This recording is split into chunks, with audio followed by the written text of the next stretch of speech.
ನೋಡ್ತಾ ಇದ್ರ BBC news. ನಾನು ಸ್ವಾಗತ್. ಹಾಸನ ಜಿಲ್ಲೆಯ ದಿನದ ಪ್ರಮುಖ ಸುದ್ದಿಗಳ ಕ್ವಿಕ್ ರೌಂಡ್ ಆಫ್ ನಲ್ಲಿ ಮೊದಲನೇದಾಗಿ ಹೆಡ್ಲೈನ್ಸ್. ಹೊಳೆನರಸೀಪುರ ರಥೋತ್ಸವ ವಿವಾದ, ಶಿಷ್ಟಾಚಾರ ಉಲ್ಲಂಘನೆ ಆರೋಪ, ರಾಜ್ಯಪಾಲರಿಗೆ ದೂರು ನೀಡಲು ಶಾಸಕ ಎಚ್.ಡಿ. ರೇವಣ್ಣ ನಿರ್ಧಾರ. ಶಾಸಕರ ಮನೆಯ ರಸ್ತೆಯಲ್ಲಿ ಅವೈಜ್ಞಾನಿಕ ಕಾಮಗಾರಿ, ಬೇಲೂರಿನಲ್ಲಿ ರಸ್ತೆಗಿಂತ ಎತ್ತರದಲ್ಲಿ ಬಾಕ್ಸ್ ಚರಂಡಿ ನಿರ್ಮಾಣ, ನಿವಾಸಿಗಳ ಆಕ್ರೋಶ. ಒಳ ಮೀಸಲಾತಿ ರೋಸ್ಟರ್ ಗೊಂದಲವನ್ನ ನಿವಾರಿಸಿ, ರೋಸ್ಟರ್ ಪದ್ಧತಿಯಿಂದ ನ್ಯಾಯದ ಭೀತಿ, ದಲಿತ ಮುಖಂಡ ಹೆತ್ತೂರು ಅಣ್ಣಯ್ಯ ಅಸಮಾಧಾನ. ನ್ಯಾಯಕ್ಕಾಗಿ ಠಾಣೆ ಮೆಟ್ಟಿಲೇರಿದ ಪ್ರೇಮಿಗಳು, ರಕ್ಷಣೆ ನೀಡಿದ ಪೊಲೀಸರು, ಹಸೆಮಣೆ ಏರಿದ ನವಜೋಡಿಗಳು. ಹಾಸನದಲ್ಲಿ ಬಿಹಾರಿ ಕಾರ್ಮಿಕರ ರಣಾಂಗಣ, ಯುವತಿ ವಿಚಾರಕ್ಕೆ ದೊಡ್ಡ ಮಟ್ಟದ ಗುಂಪು ಘರ್ಷಣೆ, ಹಲವರಿಗೆ ಗಂಭೀರ ಗಾಯ. ಒಳ ಮೀಸಲಾತಿ ವಿಚಾರದಲ್ಲಿ ಗೊಂದಲ, 101 ಜಾತಿಗೂ ಸಮಾನ ನ್ಯಾಯ ಕಲ್ಪಿಸಿ, ದಲಿತ ಸಂಘಟನೆಗಳ ಸಮನ್ವಯ ಸಮಿತಿ ಅಧ್ಯಕ್ಷ ಕೃಷ್ಣದಾಸ್ ಆಗ್ರಹ. ಅಕ್ರಮ ಆಸ್ತಿಗಳಿಗೆ ಆರೋಪ, ಪಾಲಿಕೆ ಎಡಬ್ಲ್ಯೂ ಸತ್ಯನಾರಾಯಣ್ ಅವರ ಮನೆ ಮೇಲೆ ಲೋಕಾಯುಕ್ತ ದಾಳಿ, ಜೆಸಿಬಿ ಚಂದ್ರು ಒಡೆತನದ ಶಾಲೆಯಲ್ಲೂ ತಲಾಶ್.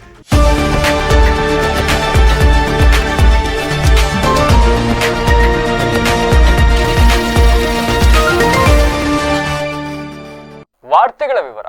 ಹೊಳೆನರಸೀಪುರದ ಇತಿಹಾಸ ಪ್ರಸಿದ್ಧ ಶ್ರೀ ಲಕ್ಷ್ಮೀ ನರಸಿಂಹಸ್ವಾಮಿ ಜಾತ್ರಾ ಮಹೋತ್ಸವದ ಸಂದರ್ಭದಲ್ಲಿ ಉಂಟಾದಂತಹ ಗೊಂದಲಗಳ ಕುರಿತು ಎಚ್.ಡಿ. ರೇವಣ್ಣ ಅವರು ಇವತ್ತು ತಮ್ಮ ನಿವಾಸದಲ್ಲಿ ಪತ್ರಿಕಾಗೋಷ್ಠಿಯನ್ನ ನಡೆಸಿ ಒಂದಿಷ್ಟು ಅಸಮಾಧಾನವನ್ನ ವ್ಯಕ್ತಪಡಿಸಿದ್ದಾರೆ. ರಥೋತ್ಸವದ ವೇಳೆ ರಥಕ್ಕೆ ಬಟ್ಟೆ ಕಟ್ಟತಕ್ಕಂಥ ಅಲಂಕಾರ ಮಾಡ್ತಕ್ಕಂಥ ವಿಚಾರದಲ್ಲಿ ಕಾಂಗ್ರೆಸ್ ಮತ್ತೆ ಜೆಡಿಎಸ್ ಕಾರ್ಯಕರ್ತರ ನಡುವೆ ಸೃಷ್ಟಿಯಾಗಿದ್ದ ಗೊಂದಲದ ಬಗ್ಗೆ ಈಗ ರೇವಣ್ಣ ಅವರು ಮಾತನಾಡತಕ್ಕಂಥದ್ದು. ರಥೋತ್ಸವವು ಭಕ್ತರ ಆಶೋತ್ತರಗಳಿಗೆ ತಕ್ಕಂತೆ ಸುಸೂತ್ರವಾಗಿ ನಡೆಯಬೇಕೆಂಬುದೇ ನಮ್ಮ ಆಶಯವಾಗಿತ್ತು. ರಥಕ್ಕೆ ಹೂವಿನ ಅಲಂಕಾರ ಮಾಡಬೇಕು ಅಂತ ಹೇಳಿದ್ರೆ ನಾವೇ ಮಾಡಿಸ್ತಾ ಇದ್ವಿ. ಯಾವುದೇ ಅಹಿತಕರ ಘಟನೆಗಳು ನಡೀಬಾರ್ದು ಅನ್ನೋ ಕಾರಣಕ್ಕೆ ನಾವು ಅವತ್ತು ಪ್ರತಿಭಟನೆಯನ್ನ ಕೈಬಿಟ್ವಿ. ಆದ್ರೆ ಕ್ಷೇತ್ರದ ಜನಪ್ರತಿನಿಧಿಯಾದ ನನ್ನನ್ನ ಯಾವುದೇ ಪೂರ್ವಭಾವಿ ಚರ್ಚೆಗೆ ಕರೆಯದೆ ನಡೆಸದಲೆ ಕಡೆಗಣಿಸಿರ್ತಕ್ಕಂಥದ್ದು ಎಷ್ಟು ಸರಿ ಅಂತ ಪ್ರಶ್ನೆ ಮಾಡಿದ್ರು. ಅಂಡ್ ಈ ನಡವಳಿಕೆ ಕುರಿತು ಸರ್ಕಾರದ ಮುಖ್ಯ ಕಾರ್ಯದರ್ಶಿ ಹಾಗೂ ರಾಜ್ಯಪಾಲರಿಗೆ ಪತ್ರ ಬರೆದು ದೂರು ನೀಡೋದಾಗಿ ಎಚ್ಚರಿಕೆಯನ್ನು ಕೂಡ ನೀಡಿದ್ದಾರೆ. ಈಗ ಒಂದು ಊರಲ್ಲಿ ಜಾತ್ರೆ ನಡೀತಾ ಇದೆ ಹೊಳೆನರಸೀಪುರದಲ್ಲಿ. ಆ ಕ್ಷೇತ್ರದ ಶಾಸಕರಿದ್ದಾರೆ ಎಚ್.ಡಿ. ರೇವಣ್ಣ ಅವರು. ಮೊದಲ ಸಭೆಯಲ್ಲಿ ಏನೋ ಹೊಸ ಬಟ್ಟೆ ಹಾಕೋ ಬಗ್ಗೆ ನಾನೇ ಚರ್ಚೆ ಮಾಡಿದ್ದೆ ಅಂತಕ್ಕಂಥದ್ದನ್ನ ರೇವಣ್ಣ ಅವರೇ ಹೇಳಿದ್ರು. ಅದಾದ ನಂತರ ಎರಡನೇ ಸಭೆಯಲ್ಲಿ ಏನೋ ಆಗೋದಿಲ್ಲ ಅಂತ ತೀರ್ಮಾನ ಮಾಡಿದ್ದರಂತೆ. ಅದಾದ ಮೇಲೆ ಹಾಸನದಲ್ಲಿ ನಡೆದಿರ್ತಕ್ಕಂಥ ಸಭೆಯಲ್ಲಿ ಹೊಸ ಬಟ್ಟೆ ಹಾಕೋದ್ರ ಬಗ್ಗೆ, ಇಲ್ಲ ಅಂತಂದ್ರೆ ಹೂ ಹಾಕೋದ್ರ ಬಗ್ಗೆ ಏನೋ ಚರ್ಚೆ ಮಾಡ್ಕೊಂಡ್ಬಿಟ್ಟಿದ್ದಾರಂತೆ. ಬಟ್ ಅದು ತಪ್ಪೇ ಅಲ್ವೇ? ರೇವಣ್ಣ ಅವ್ರ ಗಮನಕ್ಕೆ, ಸ್ಥಳೀಯ ಶಾಸಕರಾದ ಮೇಲೆ ರೇವಣ್ಣ ಅವ್ರ ಗಮನಕ್ಕೆ ತಂದು ಮಾಡಬೇಕಾಗಿತ್ತು. ಅವರ ಅಧ್ಯಕ್ಷತೆಯಲ್ಲಿ ನಡೀಬೇಕಾದ್ರೆ ಜಾತ್ರೆ ರೇವಣ್ಣ ಅವ್ರ ಗಮನಕ್ಕೆ ಅದನ್ನು ತಗೊಂಬರ್ದಲ್ಲೇ ಜಿಲ್ಲಾಡಳಿತ ನಿರ್ಧಾರ ಮಾಡಿರ್ತಕ್ಕಂಥದ್ದು ಎಲ್ಲೋ ಒಂದು ಕಡೆ ಶಿಷ್ಟಾಚಾರ ಉಲ್ಲಂಘನೆ ಆಗಿದೆ. ಹೀಗಾಗಿ ಶಿಷ್ಟಾಚಾರ ಉಲ್ಲಂಘನೆ ಆಗಿದಾಗ ಅದನ್ನ ಮಂಡಿಸ್ತಕ್ಕಂಥ ಹಕ್ಕು ಅವ್ರಿಗೂ ಕೂಡ ಇದೆ. ಹಕ್ಕುಚ್ಯುತಿ ಮಂಡನೆ ಮಾಡ್ತೀವಿ ಅಂತ ಹೇಳಿದ್ದಾರೆ.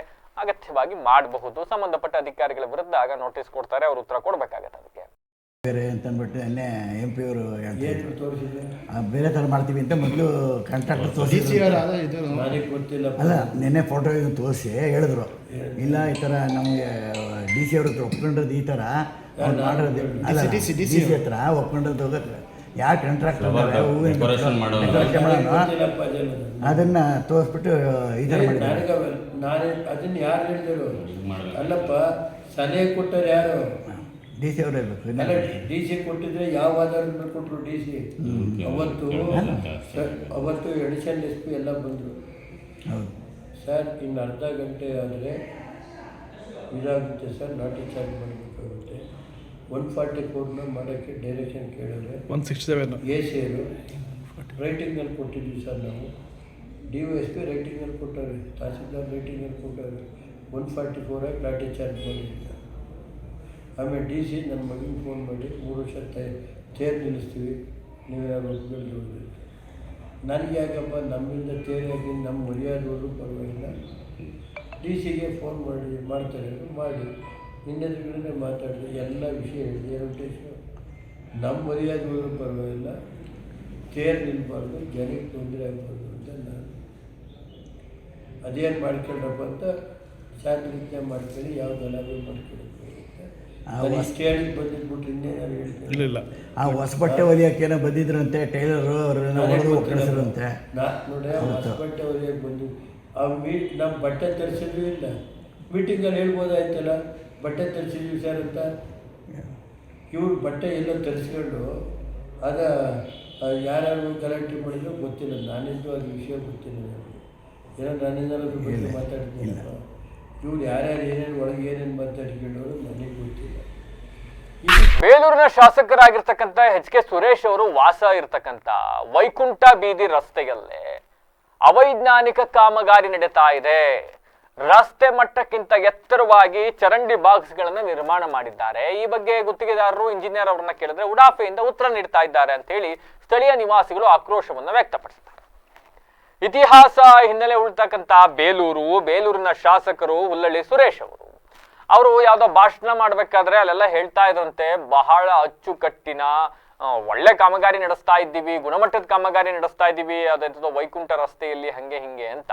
ಹೌದಾ, ಹಂಗ್ ನಡೆಸ್ತಾ ಇದ್ದಾರಾ ಅಂತ ನೋಡಕ್ ಹೋದ್ರೆ ಅವೈಜ್ಞಾನಿಕ ಕಾಮಗಾರಿ ಮಾಡ್ಬಿಟ್ಟಿದ್ದಾರಂತೆ. ಶಾಸಕರ ಮನೆ ಇರ್ತಕ್ಕಂಥ ರಸ್ತೆಯಲ್ಲೇ ಕಾಮಗಾರಿ ಗುಣಮಟ್ಟದಿಂದ ಕೂಡಿಲ್ಲ, ಅವೈಜ್ಞಾನಿಕತೆಯಿಂದ ಕೂಡಿದೆ ಅಂತ ಸ್ಥಳೀಯ ನಿವಾಸಿಗಳು ಆರೋಪ ಮಾಡ್ತಿದ್ದಾರೆ. ನಮ್ಮ ಆರೋಪ ಅಲ್ಲ ಅದು. ಚರಂಡಿ ಬಾಕ್ಸ್ಗಳು ಮಾಡಿದ್ದಾರಂತೆ. ರಸ್ತೆಯಲ್ಲಿ ವೆಹಿಕಲ್ಸ್ಗಳನ್ನ ಇಳಿಸಕ್ಕೆ ಹತ್ತಕ್ಕೆ ಆಗತ್ತಿಲ್ಲ. ವೆಹಿಕಲ್ ಹೋಗ್ಲಿ, ಮನುಷ್ಯರೇ ಹತ್ತಿಳಿಯಕ್ಕೆ ಒಂದು ಏಣಿ ಹಾಕೊಂಡು ಹತ್ತಿಳಿಬೇಕಾದಂತ ದುಸ್ಥಿತಿ ನಿರ್ಮಾಣ ಆಗೋಗ್ಬಿಟ್ಟಿದ್ಯಂತೆ. ರಸ್ತೆಗಿಂತ 2 ಅಡಿ 3 ಅಡಿ ಹೈಟಿಗೆ ಚರಂಡಿ ಬಾಕ್ಸ್ಗಳನ್ನ ಹಾಕಿಬಿಟ್ಟಿದ್ದಾರಂತೆ. ಹಿಂಗಾಗಿ ಇದು ವೃದ್ಧರು, ಮಹಿಳೆಯರು, ಮಕ್ಕಳು ಇವರೆಲ್ಲರೂ ಕೂಡ ಓಡಾಡಕ್ಕೆ ಕಷ್ಟ ಆಗ್ತಾ ಇದೆ. ಈ ಬಗ್ಗೆ ಪುರಸಭೆ ಅಧಿಕಾರಿಗಳು ಕೂಡ ಕಣ್ಣು ಮುಚ್ಕೊಂಡು ಕೂತಿದ್ದಾರೆ. ಪುರಸಭೆ ಅಧಿಕಾರಿಗಳಲ್ದೋದ್ರು ಶಾಸಕರು ಮನೆ ಮುಂದೆನೇ ಇದೆ, ಅವರು ಇದನ್ನ ಗಮನಿಸ್ಲಿಲ್ವಾ ಅಂತ ಹೇಳಿ ಸ್ಥಳೀಯರು ಅಸಮಾಧಾನ ಹೊರಹಾಕಿದ್ದಾರೆ. ಒಳ ಮೀಸಲಾತಿ ಜಾರಿಗೆ ಸಂಬಂಧಿಸಿದ ಗೊಂದಲಗಳನ್ನ ರಾಜ್ಯ ಸರ್ಕಾರ ತಕ್ಷಣ ಸರಿಪಡಿಸಿ ರೋಸ್ಟರ್ ಪದ್ಧತಿಯಲ್ಲಿ ಯಾವುದೇ ಸಮುದಾಯಕ್ಕೂ ಕೂಡ ಅನ್ಯಾಯವಾಗದಂತೆ ಕ್ರಮ ಕೈಗೊಳ್ಳಬೇಕು ಅಂತ ಹೇಳಿ ದಲಿತ ಮುಖಂಡ ಹೆತ್ತೂರು ಅಣ್ಣಯ್ಯ ಅವರು ಆಗ್ರಹಿಸಿದ್ದಾರೆ. ಸಕಲೇಶಪುರ ಪಟ್ಟಣದ ಉಪವಿಭಾಗಾಧಿಕಾರಿ ಕಚೇರಿಗೆ ದಲಿತ ಸಂಘಟನೆಗಳ ಒಕ್ಕೂಟದ ವತಿಯಿಂದ ಮನವಿ ಪತ್ರ ಸಲ್ಲಿಸಿ ಮಾತನಾಡಿರ್ತಕ್ಕಂಥ ಅವರು, ಪರಿಶಿಷ್ಟ ಜಾತಿಯ ಒಳ ಮೀಸಲಾತಿ ವಿಚಾರವಾಗಿ ರಾಜ್ಯಾದ್ಯಂತ ಹೋರಾಟಗಳು ನಡೆದ ಬಳಿಕ ಸುಪ್ರೀಂ ಕೋರ್ಟ್ ರಾಜ್ಯ ಸರ್ಕಾರಗಳಿಗೆ ಒಳ ಮೀಸಲಾತಿ ಜಾರಿಗೆ ಅವಕಾಶವನ್ನು ನೀಡಿದೆ. ಅದರ ನಂತರ ರಾಜ್ಯ ಸರ್ಕಾರದ ನಿವೃತ್ತ ನ್ಯಾಯಮೂರ್ತಿಗಳಾದಂತಹ ನಾಗಮೋಹನ್ ದಾಸ್ ಅವರ ನೇತೃತ್ವದಲ್ಲಿ ಏಕಸದಸ್ಯ ಆಯೋಗವು ರಚಿಸಿ ಎಸ್ಸಿ ಸಮುದಾಯಕ್ಕೆ ಸೇರಿದ ವಿವಿಧ ಜಾತಿಗಳ ಸಾಮಾಜಿಕ ಆರ್ಥಿಕ ಸ್ಥಿತಿಗತಿಗಳ ಕುರಿತು ಮಾಹಿತಿ ಸಂಗ್ರಹಿಸಿ ವರದಿ ಸಂಗ್ರಹಿಸಲಾಗಿತ್ತು. ಈ ವರದಿಯನ್ನ ಪರಿಶೀಲಿಸಿದ ರಾಜ್ಯ ಸರ್ಕಾರ ಸಚಿವ ಸಂಪುಟದಲ್ಲಿ ಚರ್ಚಿಸಿ ಎಸ್ಸಿ ಸಮುದಾಯಕ್ಕೆ 665 ಪ್ರಮಾಣದಲ್ಲಿ ಒಳ ಮೀಸಲಾತಿ ನೀಡುವ ಕುರಿತು ತೀರ್ಮಾನ ಕೈಗೊಳ್ಳಲಾಗಿದೆ. ಆದರೆ ಹುದ್ದೆಗಳ ಭರ್ತಿಯಲ್ಲಿ 1995ರ ರೋಸ್ಟರ್ ಪದ್ಧತಿಯನ್ನ ಅನುಸರಿಸ್ತಾ ಇರೋದ್ರಿಂದಾಗಿ ಕೆಲವು ಸಮುದಾಯಗಳಿಗೆ ಅನ್ಯಾಯ ಆಗುವ ಸಾಧ್ಯತೆ ಇದೆ ಅಂತ ಹೇಳಿ ಆತಂಕವನ್ನು ವ್ಯಕ್ತಪಡಿಸಿದ್ದಾರೆ. ಈ ಸಂದರ್ಭದಲ್ಲಿ ದಲಿತ ಸಮುದಾಯದ ಮುಖಂಡರಾದ ನುಲ್ಲಳ್ಳಿ ಈರಯ್ಯ, ಕೋಮಾರಯ್ಯ, ಜಯವರ್ಧನ್, ಬೈಕೆರೆ ದೇವರಾಜ್, ಮಂಜು, ಗಿರೀಶ್, ಶಾಂತರಾಜು, ನಿಂಗರಾಜ್ ಸೇರಿದಂತೆ ಇನ್ನಿತರರು ಹಾಜರಿದ್ದರು. ರಾಜ್ಯ ಸರ್ಕಾರ ಒಳ ಮೀಸಲಾತಿಗೆ ಸಂಬಂಧಪಟ್ಟಂಥ ಹೋರಾಟಗಳು ಈ ಎಸ್ಸಿ ಸಮುದಾಯದೊಳಗಡೆ ಚಳವಳಿ ನಡೆದಂಥ ನಂತರದಲ್ಲಿ ಸುಪ್ರೀಂ ಕೋರ್ಟ್ ಆದೇಶ ಸರ್ಕಾರಗಳೇ ಒಳ ಮೀಸಲಾತಿಯನ್ನು ಜಾರಿ ಮಾಡ್ಬೋದು ಅಂತ ಈ ಸುಪ್ರೀಂ ಕೋರ್ಟ್ ಆದೇಶ ಬಂದ ನಂತರ ನಮ್ಮ ಕರ್ನಾಟಕ ಸರ್ಕಾರ ನಿವೃತ್ತ ನ್ಯಾಯಾಧೀಶರಾದಂಥ ನಾಗಮೋಹನ್ ದಾಸ್ರವರ ಒಂದು ಕಮಿಟಿಯನ್ನು ಆಯೋಗವನ್ನು ರಚನೆ ಮಾಡಿ ಆ ಏಕಸದಸ್ಯ ಆಯೋಗದಲ್ಲಿ ಈ ಎಸ್ಸಿಗೆ ಸಂಬಂಧಪಟ್ಟಂಥ ಸಮುದಾಯದ ಎಲ್ಲ ಜಾತಿಯ ದತ್ತಾಂಶಗಳನ್ನು ಸಂಗ್ರಹ ಮಾಡಿ ಸರ್ಕಾರಕ್ಕೆ ವರದಿಯನ್ನು ಕೊಡ್ತಾರೆ. ಸರ್ಕಾರದವರು ಅದರೊಳಗೆ ಸರ್ಕಾರದೊಳಗೆ ಚರ್ಚೆ ಮಾಡಿ ಕ್ಯಾಬಿನೆಟ್ನಲ್ಲಿ ಎಸ್ ಟಿ ಸಮುದಾಯಕ್ಕೆ ಸಂಬಂಧಪಟ್ಟಂಥ ಒಳ ಮೀಸಲಾತಿ ವಿಚಾರವನ್ನು ಎಸ್ಸಿಗೆ ಸಂಬಂಧಪಟ್ಟಂಥ 6:6:5 ಪ್ರಮಾಣದಲ್ಲಿ ಒಂದು ತೀರ್ಮಾನ ಆಗಿದೆ. ಅದೆಲ್ಲರಿಗೂ ಕೂಡ ಒಪ್ಪಿಗೆ ಆಗಿದೆ. ಈಗ ಸರ್ಕಾರದವರು ಖಾಲಿ ಇರ್ತಕ್ಕಂಥ ಹುದ್ದೆಯನ್ನು ಆಯ್ಕೆ ಮಾಡುವಂಥ ಸಂದರ್ಭದಲ್ಲಿ ಅವರೊಂದು ರೋಸ್ಟರ್ ಪದ್ಧತಿಯನ್ನು ಮಾಡಿದ್ದಾರೆ. 1995ರ ಅಲ್ಲಿ ಆಗಿರ್ತಕ್ಕಂಥ ರೋಸ್ಟರ್ ಪದ್ಧತಿ ಪ್ರಕಾರ ಆಯ್ಕೆ ಮಾಡಿ ಅಂತೇಳಿ ಅದರಲ್ಲಿ ಎ ಗ್ರೂಪು ಮತ್ತು ಎ ಗ್ರೂಪ್ನಲ್ಲಿ ಮಾದಿಗೆ ಸಂಬಂಧಿತ ಜಾತಿಗಳು ಬರ್ತಾರೆ. ಮತ್ತು ವಲಯ ಜಾತಿಗೆ ಸಂಬಂಧಪಟ್ಟಂಥ ಸಮುದಾಯದವರು 9ನೇ ಗ್ರೂಪಿಗೆ ಬರ್ತಾರೆ. ಇನ್ನು ಉಳಿದಿರ್ತಕ್ಕಂಥ ಸ್ಪೃಶ್ಯ ಸಮುದಾಯವಾಗಿರ್ತಕ್ಕಂಥ ಸಿ ಗ್ರೂಪ್ನವರು 15ನೇ ಸ್ಥಾನಕ್ಕೆ ಬರ್ತಾರೆ. ಈ ಥರದ ರೋಸ್ಟರ್ ಆಯ್ಕೆಯಲ್ಲಿ ಒಂದು ಇಲಾಖೆಯಲ್ಲಿ ನೌಕರಿ 5, 8, 9 ಇದ್ದಂಥ ಸಂದರ್ಭ ನೌಕರಿಯನ್ನು ತಗೊಳ್ಳೋದಕ್ಕೆ ಎ ಗ್ರೂಪ್ನಲ್ಲಿ ಇರ್ತಕ್ಕಂಥವ್ರಿಗೆ ಹೊರಟೋಗ್ತದೆ. ಬಿನಲ್ಲಿ ಇರ್ತಕ್ಕಂಥ ವಲಯ ಜಾತಿ ಸಂಬಂಧಿತ ಗುಂಪುಗಳಿಗೆ, ವಲಯ ಸಮುದಾಯದವರಿಗೆ ನೌಕರಿ ಸಿಗಲ್ಲ. ಇನ್ನು ಉಳಿದಂಥ ಇವುಗಳು ಈ ST ಜನರಲಲ್ಲಿ ಬರ್ತಕ್ಕಂಥ 2A, 2B ಮತ್ತು ST ಒಬ್ಬರನ್ನೊಬ್ರು ಪ್ರೀತಿಸಿ ಮನೆಯವರು ಮದುವೆಗೆ ಒಪ್ತಾ ಇಲ್ಲ ಅನ್ನೋ ಕಾರಣಕ್ಕೆ ನಮಗೆ ರಕ್ಷಣೆ ಬೇಕು ಅಂತ ಪೊಲೀಸ್ ಠಾಣೆ ಮೆಟ್ಟಿಲೇರಿದ ಯುವಕ ಯುವತಿಗೆ ರಕ್ಷಣೆಯನ್ನ ನೀಡಿ ಪೊಲೀಸರೇ ಮುಂದೆ ನಿಂತು ಮದುವೆ ಮಾಡಿಸಿರ್ತಕ್ಕಂಥ ಘಟನೆ ಗೊರೂರು ಪೊಲೀಸ್ ಠಾಣಾ ವ್ಯಾಪ್ತಿಯಲ್ಲಿ ನಡೆದಿದೆ. ಇಬ್ಬರು ಯುವಕ ಯುವತಿ ಇಬ್ಬರು ಕೂಡ ಒಬ್ಬರನ್ನೊಬ್ಬರನ್ನ ಪ್ರೀತಿಸಿಕೊಂಡು ಅದಾದ ನಂತರ ಮದುವೆ ಆಗಬೇಕು ಅಂತ ನಿರ್ಧಾರ ಮಾಡಿದ್ರು. ನಾಯಕರಹಳ್ಳಿ ಗ್ರಾಮದ ಅಜಯ್ ಮತ್ತೆ ಧನಲಕ್ಷ್ಮಿ ಕಳೆದ ಹಲವಾರು ವರ್ಷಗಳಿಂದ ಪರಸ್ಪರ ಪ್ರೀತಿಸ್ತಾ ಇದ್ರು. ಮದುವೆ ಆಗೋಕೆ ನಿರ್ಧಾರ ಕೂಡ ಮಾಡಿದ್ರು. ಆದ್ರೆ ಹುಡುಗನ ಮನೇಲಿ ಒಪ್ಪಿದ್ರು ಕೂಡ ಯುವತಿ ಮನೆಯಲ್ಲಿ ಅದಕ್ಕೆ ವಿರೋಧವನ್ನ ವ್ಯಕ್ತಪಡಿಸಿದ್ರು. ಅದಾದ ನಂತರ ಇಬ್ಬರು ಕೂಡ ಪೊಲೀಸ್ ಠಾಣೆ ಮೆಟ್ಟಿಲೇರಿದ್ರು. ನಾವಿಬ್ರು ಕೂಡ ಮೇಜರ್ ಇದ್ದೀವಿ, ನಮ್ಮ ಮನೇಲಿ ಒಪ್ತಾ ಇಲ್ಲ, ಹಿಂಗಾಗಿ ನಮಗೆ ಮದುವೆ ಮಾಡ್ಕೊಳ್ಳಕ್ಕೆ ನೀವು ರಕ್ಷಣೆ ಕೊಡಬೇಕು ಅಂತ ಕೇಳಿದ್ರು. ಈ ಸಂದರ್ಭದಲ್ಲಿ ಪೊಲೀಸರು ಪೋಷಕರಿಗೆ ಕಾನೂನಿನ ಪಾಠ ಹೇಳಿದ್ರು, ಬುದ್ಧಿ ಮಾತು ಹೇಳಿದ್ರು. ಇಬ್ರು ಕೂಡ ಮೇಜರ್ ಇದ್ದಾರೆ, ಹಂಗಾಗಿ ನೀವು ಅದನ್ನ ವಿರೋಧ ಮಾಡೋದು ತಪ್ಪಾಗುತ್ತೆ ಅಂತೆಲ್ಲ ಹೇಳಿದ್ರು. ಆದ್ರೂ ಕೂಡ ಅವ್ರು ಒಪ್ಕೊಳ್ಳಿಲ್ವಂತೆ. ಕೊಡಗೆ ಇನ್ನೇನ್ ಮಾಡಕ್ಕಾಗತ್ತೆ ಅಂತ ಹೇಳಿ PSI ಧನರಾಜ್ ಸಮ್ಮುಖದಲ್ಲಿ ಅಜಯ್ ಮತ್ತೆ ಧನಲಕ್ಷ್ಮಿ ಇಬ್ಬರನ್ನು ಕೂಡ ಎದುರುಗಡೆ ದೇವಸ್ಥಾನದಲ್ಲಿ ಮದುವೆ ಮಾಡಿಸಿದ್ರಂತೆ. ಅದಾದ್ಮೇಲೆ ಠಾಣೆಯಲ್ಲೇ ಸಿಹಿ ಹಂಚಿ ಪ್ರೇಮಿಗಳು ಆರೋಗ್ಯ ಎಲ್ಲ ಬದಲಾಯಿಸ್ಕೊಂಡು ಆಶೀರ್ವಾದ ಮಾಡಿ ಚೆನ್ನಾಗಿ ಜೀವನ ಮಾಡ್ರಪ್ಪ ಅಂತ ಹೇಳಿ ಪೊಲೀಸರು ಕಳಿಸಿದ್ದಾರೆ. ಒಪ್ಪಿ ಗೊತ್ತಾಗಿದೆ ಅಲ್ವಾ? ಇಬ್ರು ನೀನು ಕಾನೂನಿನ ಪ್ರಕಾರ ನಿಮ್ಗೆ ಎಷ್ಟು 21 ವರ್ಷ ವಯಸ್ಸಾಗಿದೆ, ಅವ್ರು ಕೂಡ 18 ವರ್ಷ ವಯಸ್ಸಾಗಿದೆ. ಇಬ್ರು ಇಷ್ಟಪಟ್ಟು ಮದುವಾಗಿದ್ರೆ ಇಬ್ರು ಇಷ್ಟಪಟ್ಟು ಮದುವಾಗಿದ್ರೆ ಅಂದ್ರೆ ಇಬ್ರು ಅನನ್ಯವಾಗಿ ಜೀವನವನ್ನು ಹೋಗಬೇಕು. ಇಬ್ರು ನಿಮ್ಮ ತಂದೆ ತಾಯಿ ಒಪ್ಕೊಂಡಿದ್ದಾರೆ, ಅವ್ರ ತಂದೆ ತಾಯಿ ಸ್ವಲ್ಪ ಇಷ್ಟಿದ್ದಾರೆ, ಇಬ್ರು ಒಂದೇ ಊರು. ಆದ್ರಿಂದ ಸ್ವಲ್ಪ ಆದಷ್ಟು ಒಳ್ಳೆ ಸಂಸಾರ ಮಾಡ್ಕೊಂಡು ನಿಮ್ಮ ತಂದೆ ತಾಯಿಗೆ ಒಳ್ಳೆ ಇದು ಮಾಡಿ. ಆಯ್ತು.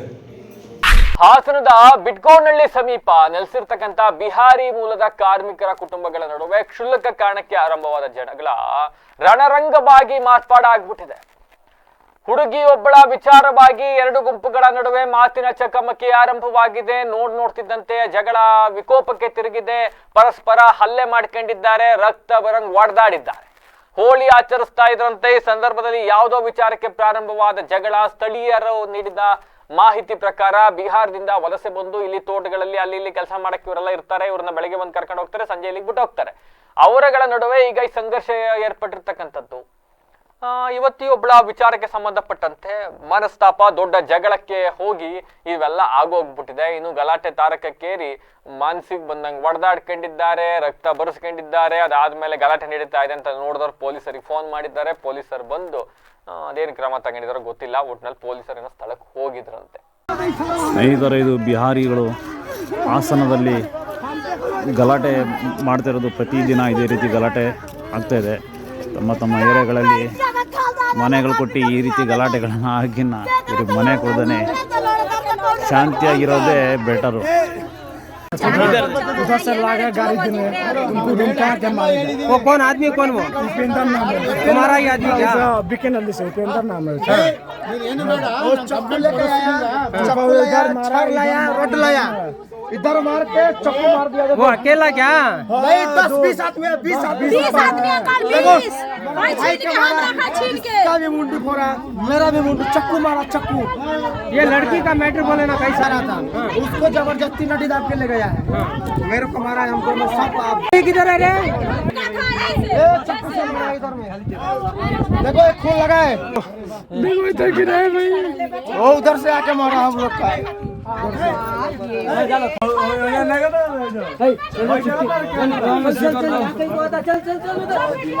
ಒಳ ಮೀಸಲಾತಿ ವಿಚಾರದಲ್ಲಿ ಪರಿಶಿಷ್ಟ ಜಾತಿಯ 101 ಜಾತಿಗಳ ನಡುವೆ ಉಂಟಾಗಿರ್ತಕ್ಕಂಥ ಗೊಂದಲ ಮತ್ತೆ ಅನುಮಾನಗಳನ್ನ ಸರ್ಕಾರ ಶೀಘ್ರ ಬಗೆಹರಿಸಿ ಎಲ್ಲಾ ಜಾತಿಗಳಿಗೂ ಸಮಾನ ನ್ಯಾಯ ಒದಗಿಸಬೇಕು ಅಂತ ಹೇಳಿ ದಲಿತ ಸಂಘಟನೆಗಳ ಸಮನ್ವಯ ಸಮಿತಿ ಅಧ್ಯಕ್ಷ ಕೃಷ್ಣದಾಸ್ ಅವರು ಆಗ್ರಹಿಸಿದ್ದಾರೆ. ಪತ್ರಿಕಾಗೋಷ್ಠಿಯಲ್ಲಿ ಮಾತನಾಡಿರ್ತಕ್ಕಂಥ ಅವರು ನ್ಯಾಯಮೂರ್ತಿ ನಾಗಮೋಹನ್ ದಾಸ್ ವರದಿಯ ಆಧಾರದ ಮೇಲೆ ಸರ್ಕಾರ ಪರಿಶಿಷ್ಟ ಜಾತಿಯನ್ನ 3 ಪ್ರವರ್ಗಗಳಾಗಿ ವಿಂಗಡಿಸಿ ಪ್ರವರ್ಗ ಎ, ಪ್ರವರ್ಗ ಬಿ, ಪ್ರವರ್ಗ ಸಿ ಕ್ರಮವಾಗಿ 6.65ರಂತೆ ಮೀಸಲಾತಿ ನೀಡುವಂತೆ ಮಸೂದೆಯನ್ನು ರೂಪಿಸಿದೆ. ಈ ಮಸೂದೆಗೆ ರಾಜ್ಯಪಾಲರ ಅಂಕಿತವೂ ಕೂಡ ದೊರೆತಿದೆ. ಆದರೆ ರಾಜ್ಯದಲ್ಲಿ ಖಾಲಿ ಇರತಕ್ಕಂಥ ಹುದ್ದೆಗಳ ಪೈಕಿ ಮೊದಲಿಗೆ 56,432 ಹುದ್ದೆಗಳ ಭರ್ತಿ ಮಾಡೋಕೆ ಸಚಿವ ಸಂಪುಟ ತೀರ್ಮಾನಿಸಿದೆ. ಅದರಂತೆ ನೇಮಕಾತಿ ವೇಳೆ 1995 ಜೂನ್ 20ರ ರೋಸ್ಟರ್ ನಿಯಮ ಅನ್ವಯಿಸಿರ್ತಕ್ಕಂಥದ್ದು. ಇದು ಹೊಸ ರೋಸ್ಟರ್ ವ್ಯವಸ್ಥೆಯಲ್ಲಿ ಪ್ರವರ್ಗ ಬಿ ಮತ್ತೆ ಪ್ರವರ್ಗ ಸಿ ಸಮುದಾಯಗಳಿಗೆ ಅನ್ಯಾಯವಾಗುತ್ತೆ. ಉದಾಹರಣೆಗೆ ಒಂದು ಇಲಾಖೆಯಲ್ಲಿ 8 ಹುದ್ದೆ ಖಾಲಿ ಇದ್ರೆ ಪ್ರವರ್ಗ ಬಿಗೆ 9ನೇ ಸ್ಥಾನ ನೀಡೋದ್ರಿಂದ ಆ ಸಮುದಾಯದವರಿಗೆ ಅವಕಾಶವೇ ಸಿಗದಂತ ಪರಿಸ್ಥಿತಿ ನಿರ್ಮಾಣವಾಗುತ್ತೆ. ಹಾಗಾಗಿ ಸರ್ಕಾರ ಈ ಕೂಡಲೇ ಈ ಗೊಂದಲಗಳೆಲ್ಲಕ್ಕೂ ತಡೆ ಎರಿಬೇಕು ಅಂತ ಆಗ್ರಹಿಸಿದ್ದಾರೆ. ಪತ್ರಿಕಾಗೋಷ್ಠಿಯಲ್ಲಿ ಮುಖಂಡರಾದ ಈರೇಶ್ ಹಿರೇಹಳ್ಳಿ, ಛಲವಾದಿ ಮಹಾಮಂಡಲ ರಾಜ್ಯಾಧ್ಯಕ್ಷ ಪುಟ್ಟರಾಜಪ್ಪ, ತಾಲೂಕು ಅಧ್ಯಕ್ಷ ರಂಗಸ್ವಾಮಿ, ಕರ್ನಾಟಕ ಹಂದಿ ಜೋಗಿ ಸಂಘದ ಉಪಾಧ್ಯಕ್ಷ ಗೋವಿಂದರಾಜ್, ಹರೀಶ್ ಉಳುವಾರೆ, ಹಿರಿಯ ಮುಖಂಡರಾದ ನಾರಾಯಣ್ ದಾಸ್ ಇನ್ನಿತರರು ಹಾಜರಿದ್ದರು. ನೀವು ಕಳೆದ 35 ವರ್ಷಗಳಿಂದ ಒಳ ಮೀಸಲಾತಿ ಬಗ್ಗೆ ಒಂದು ಹೋರಾಟವನ್ನು ದಲಿತ ಸಂಘಟನೆಗಳ ಎಲ್ಲ ಜಾತಿಗಳು ಕೂಡ ಮಾಡ್ಕೊಂಡು ಬರ್ತಾಯಿದ್ದು. ಆದರೆ ಅದು ಒಂದು ನಿರ್ದಿಷ್ಟ ಒಂದು ತಾರ್ಕಿಕ ಅಂತ್ಯವನ್ನು ತೆಗೆದುಕೊಂಡಿರಲಿಲ್ಲ. ಇದಕ್ಕೆ ಸುಪ್ರೀಂ ಕೋರ್ಟ್ ಆಗಸ್ಟ್ 2024ರಲ್ಲಿ ಒಂದು ತೀರ್ಪನ್ನು ಕೊಡುತ್ತೆ. ಒಳ ಮೀಸಲಾತಿಯನ್ನು ಕಲ್ಪಿಸುವಂಥ ಅಧಿಕಾರ ರಾಜ್ಯ ಸರ್ಕಾರಗಳಿದೆ, ರಾಜ್ಯ ಸರ್ಕಾರಗಳೇ ಆ ಕೆಲಸವನ್ನು ಮಾಡ್ಬೋದು ಅಂತ ಹೇಳಿ ತೀರ್ಮಾನ ಕೊಡ್ತು. ಆ ತೀರ್ಮಾನ ಕೊಟ್ಟ ನಂತರದಲ್ಲಿ ಕಾಂಗ್ರೆಸ್ ಸರ್ಕಾರ ನ್ಯಾಯಮೂರ್ತಿ ನಾಗಮೋಹನ್ ದಾಸ್ ಏಕಸದಸ್ಯ ಆಯೋಗವನ್ನು ಒಂದು ರಚನೆ ಮಾಡಿ ಅವರು ಸರ್ಕಾರಕ್ಕೆ ಮನೆ ಮನೆಗೆ ಭೇಟಿ ನೀಡಿ ದತ್ತಾಂಶಗಳನ್ನು ಸಂಗ್ರಹಿಸಿ ಸರ್ಕಾರಕ್ಕೆ ವರದಿನೂ ಕೂಡ ಸಲ್ಲಿಸ್ತು. ಆ ವರದಿನ ಪುನಃ ಸರ್ಕಾರ ಪರಿಷ್ಕರಿಸಿ ABC ಅಂತ ಗುಂಪುಗಳು ಮಾಡಿ ಈ ಪ್ರವರ್ಗ ಎ ಗುಂಪಿನಲ್ಲಿ ಮಾದಿಗ ಸಂಬಂಧಿತ ಜಾತಿಗಳು, ಪ್ರವರ್ಗ ಬಿ ಗುಂಪಿನಲ್ಲಿ ವಲಯ ಸಂಬಂಧಿತ ಜಾತಿಗಳು, ಪ್ರವರ್ಗ ಸಿ ಗುಂಪಿನಲ್ಲಿ ಲಮಾಣಿ, ಕೊರ್ಮ, ಭೋವಿ ಮತ್ತು ಇತರೆ ಸಮುದಾಯಕ್ಕೆ ಸೇರಿದಂಥ ಜಾತಿಗಳು ಅದರ ಇಷ್ಟನ್ನು ಸೇರಿಸ್ತಾ ಅದ್ರ ಜೊತೆಗೆ ಅಲೆಮಾರಿ, ಅರೆ ಅಲೆಮಾರಿ ಬುಡಕಟ್ಟು ಜನಾಂಗ ಅವನ್ನೂ ಕೂಡ ಆ ಸಿ ಗ್ರೂಪಿನಲ್ಲಿ ಸೇರಿಸ್ಬಿಡ್ತು. ಆದರೆ ಸೇರಿಸಿ ಏನು ಯಾವ ರೀತಿ ಹಂಚಿಕೆ ಮಾಡ್ತು ಅಂದರೆ ಒಳ ಮೀಸಲಾತಿಯನ್ನು 6% ಮಾದಿಗರಿಗೆ ಎ ಗ್ರೂಪಿಗೆ, 3% ಬಿ ಗ್ರೂಪಿಗೆ, 5% ಸಿ ಗ್ರೂಪಿಗೆ ಹಂಚಿಕೆ ಮಾಡ್ತು. ಆಯಿತು ಅಂದ್ಬಿಟ್ಟು ಎಲ್ಲರೂ ಕೂಡ ಇದನ್ನು ಸ್ವಾಗತ ಮಾಡಿದರು, ಎಲ್ಲ ಆಯಿತು. ಆದರೆ ವಿಚಿತ್ರ ಏನಾಯಿತು ಅಂತ ಹೇಳಿದರೆ 100 ಇವು ಈ ಥರ 6-5 ಮಾಡಿದ ನಂತರದಲ್ಲಿ 100 ರೋಸ್ಟರ್ ಬಿಂದುಗಳನ್ನು ಸಿದ್ಧತೆ ಮಾಡ್ತು, ಸರ್ಕಾರ ಪ್ರಕಟಿಸಿತು. 100 ರೋಸ್ಟರ್ ಬಿಂದುಗಳು. ಅಕ್ರಮ ಆಸ್ತಿ ಗಳಿಕೆ ಆರೋಪದ ದೂರು ಬಂದ ಹಿನ್ನೆಲೆಯಲ್ಲಿ ಆದಾಯಕ್ಕಿಂತ ಅಧಿಕ ಆಸ್ತಿ ಗಳಿಕೆ ಆರೋಪ ಬಂದಿರತಕ್ಕಂಥ ಹಿನ್ನೆಲೆ ಹಾಸನ ಮಹಾನಗರ ಪಾಲಿಕೆಯ AEE ಸತ್ಯನಾರಾಯಣ್ ಅವರ ಮನೆಯ ಮೇಲೆ ಇವತ್ತು ಲೋಕಾಯುಕ್ತ ಅಧಿಕಾರಿಗಳು ದಾಳಿಯನ್ನ ನಡೆಸಿದ್ದಾರೆ. ಲೋಕಾಯುಕ್ತ ಅಧಿಕಾರಿಗಳು ಬೆಳ್ಳಂಬೆಳಿಗ್ಗೆ 5 ಗಂಟೆಗೆ ಬಂದಿದ್ದಾರೆ, ಬಾಗಿಲು ತಟ್ಟಿದ್ದಾರೆ. ಈ ಸಂದರ್ಭದಲ್ಲಿ ಸತ್ಯನಾರಾಯಣ್ ಅವರು ಬಾಗಿಲನ್ನು ತೆಗೆದಿಲ್ಲ. ಸುಮಾರು 3 ರಿಂದ 4 ಗಂಟೆಗಳ ಕಾಲ ಲೋಕಾಯುಕ್ತ ಅಧಿಕಾರಿಗಳು ಮನೆ ಒಳಗಡೆ ಹೆಂಗ್ ಹೋಗಬೇಕು ಅಂತ ಇನ್ನಿಲ್ಲದ ಸರ್ಕಸ್ ಮಾಡಿದ್ರು. ಗಾಡಿ ಮೇಲೆ ಹತ್ತಿ ಕಾಂಪೌಂಡ್ ನೆಗೆದು ಸ್ಟೇರ್ ಕೇಸ್ ಮೇಲೆಲ್ಲ ಹೋಗಿ ಬಾಗಿಲು ತಟ್ಟಿ, ಕಿಟಕಿ ತಟ್ಟಿ, CC ಕ್ಯಾಮ್ರಾ ಮುಂದೆ ನಿಂತ್ಕೊಂಡು ಬಾಗಿಲು ತೆಗೀರಿ ಅಂತೆಲ್ಲ ಹೇಳಿದ್ರು. ಅದಾದ ಮೇಲೆ ಸತ್ಯನಾರಾಯಣ್ ಅವರು ಬಂದು ನಿದ್ದೆ ಮಾಡ್ತಾ ಇದ್ದೆ ಅಂತ ಹೇಳಿ ಬಾಗಿಲನ್ನ ತೆಗೆದ್ರು, ವಿಚಾರಣೆ ಎಲ್ಲ ನಡೆಸಿದ್ದಾರೆ. ಅಂಡ್ ಸೈಮಲ್ಟೇನಿಯಸ್ಲಿ ಇದರ ಜೊತೆಗೆ ಅವರು ವರ್ಕ್ ಮಾಡ್ತಾ ಇರ್ತಕ್ಕಂಥ ನಗರ ಪಾಲಿಕೆ ಅಲ್ಲಿಗೂ ಕೂಡ ಹೋಗಿದ್ದಾರೆ, ಅಲ್ಲೂ ಕೂಡ ಪರಿಶೀಲನೆ ನಡೆಸಿದ್ದಾರೆ. ಅವರ ಕುಟುಂಬಸ್ಥರ ಹೆಸರಲ್ಲಿ ಪಾಲುದಾರಿಕೆಯಲ್ಲಿ ಇರ್ತಕ್ಕಂಥ ಖಾಸಗಿ ಶಾಲೆಗಳ ಮೇಲೂ ಕೂಡ ದಾಳಿಯನ್ನ ನಡೆಸಿರ್ತಕ್ಕಂಥದ್ದು. ಹಾಸನದ ಕಾಂಗ್ರೆಸ್ ಮುಖಂಡರಾಗಿರ್ತಕ್ಕಂಥ JCB ಚಂದ್ರು ಅವರ ಮಾಲೀಕತ್ವದ ಶಾಲೆ ಪಾಂಡಿತ್ಯ ಯೂರೋ ಸ್ಕೂಲ್ ಅಂತಕ್ಕಂಥ ಸ್ಕೂಲ್ ಮೇಲೂ ಕೂಡ ಲೋಕಾಯುಕ್ತ ಅಧಿಕಾರಿಗಳು ಮಧ್ಯಾಹ್ನದಿಂದ ಸಂಜೆವರೆಗೂ ಕೂಡ ಪರಿಶೀಲನೆಯನ್ನ ಮಾಡಿದ್ದಾರೆ. ಯಾವುದಾದ್ರೂ ಅಕ್ರಮ ಹಣವನ್ನು ತೆಗೆದುಕೊಂಡು ಈ ಶಾಲೆಯಲ್ಲಿ ಇನ್ವೆಸ್ಟ್ ಮಾಡಿದ್ದಾರಾ, ಇನ್ನೊಂದು ಅಂತ ಹೇಳಿ ಪರಿಶೀಲನೆಯನ್ನು ಮಾಡಿದ್ದಾರೆ. MG ರಸ್ತೆಯಲ್ಲಿರ್ತಕ್ಕಂಥ ಯೂರೋ ಕಿಡ್ಸ್ ಆ ಶಾಲೆಯ ಮೇಲೂ ಕೂಡ ಪರಿಶೀಲನೆಯನ್ನ ಮಾಡಿದ್ದಾರೆ. ಈ ಮೂಲಕ ಕಾಂಗ್ರೆಸ್ ಮುಖಂಡರಾಗಿರ್ತಕ್ಕಂಥ JCB ಚಂದ್ರು ಅವರು ತಮ್ಮ ಬಿಸ್ನೆಸ್ ನಲ್ಲಿ ಸತ್ಯನಾರಾಯಣ್ ಅವರ ಪಾಲುದಾರಿಕೆಯನ್ನ ಹೊಂದಿದ್ದಾರೆ ಅಂತಕ್ಕಂಥದ್ದು ಈ ಮೂಲಕ ಬಟಬಯಲಾಗಿದೆ. ಈಗ ಮತ್ತೊಮ್ಮೆ ಹೆಡ್ಲೈನ್ಸ್. ಹೊಳೆನರಸೀಪುರ ರಥೋತ್ಸವ ವಿವಾದ, ಶಿಷ್ಟಾಚಾರ ಉಲ್ಲಂಘನೆಯ ಆರೋಪ, ರಾಜ್ಯಪಾಲರಿಗೆ ದೂರು ನೀಡಲು ಶಾಸಕ HD ರೇವಣ್ಣ ನಿರ್ಧಾರ. ಶಾಸಕರ ಮನೆಯ ರಸ್ತೆಯಲ್ಲಿ ಅವೈಜ್ಞಾನಿಕ ಕಾಮಗಾರಿ, ಬೇಲೂರಿನಲ್ಲಿ ರಸ್ತೆಗಿಂತ ಎತ್ತರದಲ್ಲಿ ಬಾಕ್ಸ್ ಚರಂಡಿ ನಿರ್ಮಾಣ, ನಿವಾಸಿಗಳ ಆಕ್ರೋಶ. ಒಳ ಮೀಸಲಾತಿ ರೋಸ್ಟರ್ ಗೊಂದಲವನ್ನ ನಿವಾರಿಸಿ, ರೋಸ್ಟರ್ ಪದ್ಧತಿಯಿಂದ ಅನ್ಯಾಯದ ಭೀತಿ, ದಲಿತ ಮುಖಂಡ ಹೆತ್ತೂರು ಅಣ್ಣಯ್ಯ ಅಸಮಾಧಾನ. ನ್ಯಾಯಕ್ಕಾಗಿ ಠಾಣೆ ಮೆಟ್ಟಿಲೇರಿದ ಪ್ರೇಮಿಗಳು, ರಕ್ಷಣೆ ನೀಡಿದ ಪೊಲೀಸರು, ಹಸೆಮಣೆ ಏರಿದ ನವಜೋಡಿಗಳು. ಹಾಸನದಲ್ಲಿ ಬಿಹಾರಿ ಕಾರ್ಮಿಕರ ರಣಾಂಗಣ, ಯುವತಿ ವಿಚಾರಕ್ಕೆ ದೊಡ್ಡ ಮಟ್ಟದ ಗುಂಪು ಘರ್ಷಣೆ, ಹಲವರಿಗೆ ಗಂಭೀರ ಗಾಯ. ಒಳ ಮೀಸಲಾತಿ ವಿಚಾರದಲ್ಲಿ ಗೊಂದಲ, 101 ಜಾತಿಗೂ ಸಮಾನ ನ್ಯಾಯ ಕಲ್ಪಿಸಿ, ದಲಿತ ಸಂಘಟನೆಗಳ ಸಮನ್ವಯ ಸಮಿತಿ ಅಧ್ಯಕ್ಷ ಕೃಷ್ಣದಾಸ್ ಆಗ್ರಹ.